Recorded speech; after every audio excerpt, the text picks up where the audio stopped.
अगली खबर छत्तीसगढ़ से और ये बड़ी खबर है। आपको बता दें इस वक्त की बड़ी खबर, पूर्व मुख्यमंत्री भूपेश बघेल के बेटे के घर पर छापेमारी हुई है। चैतन्य बघेल के यहां ईडी ने छापा मारा है। बता दें आपको कि मनी लॉन्ड्रिंग मामले में ईडी की यह छापेमारी है। बड़ी खबर है, भिलाई में दस्तावेज खंगाल रही है ईडी की टीम। ये बड़ी जानकारी इस वक्त की। छत्तीसगढ़ में 14 जगहों पर ईडी की छापेमारी। छत्तीसगढ़ के पूर्व मुख्यमंत्री कांग्रेस नेता भूपेश बघेल के बेटे पर शिकंजा कसता दिखाई दे रहा है। ईडी की टीम सुबह सुबह भूपेश बघेल के बेटे के आवास समेत कई जगहों पर एक साथ रेड डालने पहुंच गई।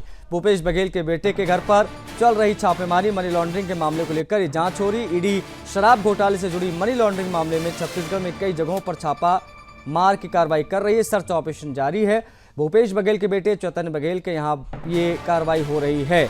आपको बता दें कि ये कार्रवाई कथित आर्थिक अनियमितताओं और मनी लॉन्ड्रिंग से जुड़े मामलों को लेकर यहां की जा रही है। उनके भिलाई श्री पदुम नगर स्थित घर पर सुबह 4 गाड़ियां पहुंची, दस्तावेज खंगाले गए। बताया जा रहा है कि कोयला घोटाला और महादेव सट्टा ऐप मामले में जांच करने के लिए ईडी की टीम पहुंची है। सुबह सुबह हुई इस रेड के बाद रायपुर समेत पूरे राज्य की राजनीति में हलचल है।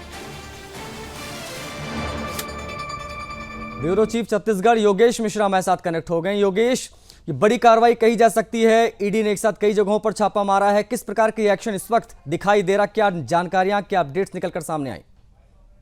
बिल्कुल, देखिए मैं आपको बता दूं, छत्तीसगढ़ में इन दिनों विधानसभा का सत्र लगातार जारी है। आज 10वां दिन है विधानसभा के सत्र का और इस दौरान एक बहुत बड़ी खबर निकलकर आज सुबह सामने आई है, जहां तड़के सुबह तकरीबन 4-4:15 बजे के आसपास ईडी की टीम जो है वो भिलाई में दाखिल होती है और तकरीबन अब तक जिस तरह से प्रारंभिक इंफॉर्मेशन मिल रहा है उसके मुताबिक 14 जगहों पर छापेमारी जो है प्रवर्तन निदेशालय की टीम कर रही है। और सबसे बड़ी बात, क्योंकि जिस तरह से छत्तीसगढ़ में यदि हम शराब घोटाले की बात करें या फिर महादेव सट्टा ऐप मामले की बात करें, कई ऐसे मामले थे जिसको लेकर के 2100 करोड़ से भी ऊपर के भ्रष्टाचार का कथित तौर पर मामला सामने आया था।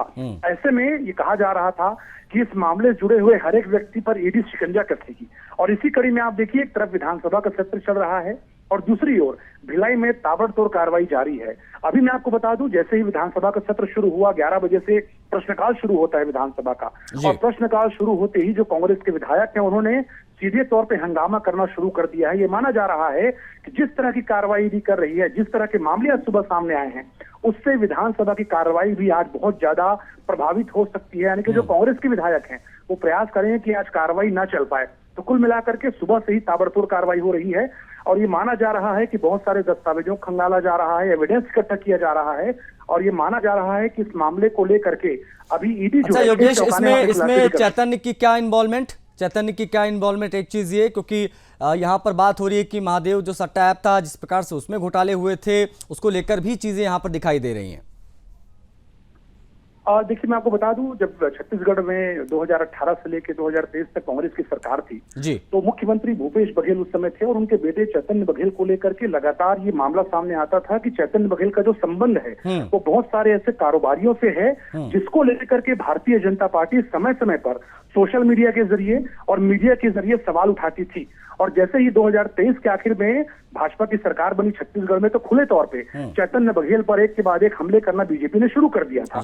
और जिस तरह से जो प्राइमा फेसी जानकारी मिल रही है उसके मुताबिक चैतन्य बघेल के बारे में ये कहा जा रहा है कि जिन व्यापारियों से उनके संबंध हैं उनका नाम भी कई घोटालों में कथित रूप से सामने आ सकता है। यानी कि अगर मुख्यमंत्री के बेटे का नाम व्यापारियों के साथ जोड़ा जा रहा है तो आप समझ सकते हैं कितने खुलासे होने के आसार हैं।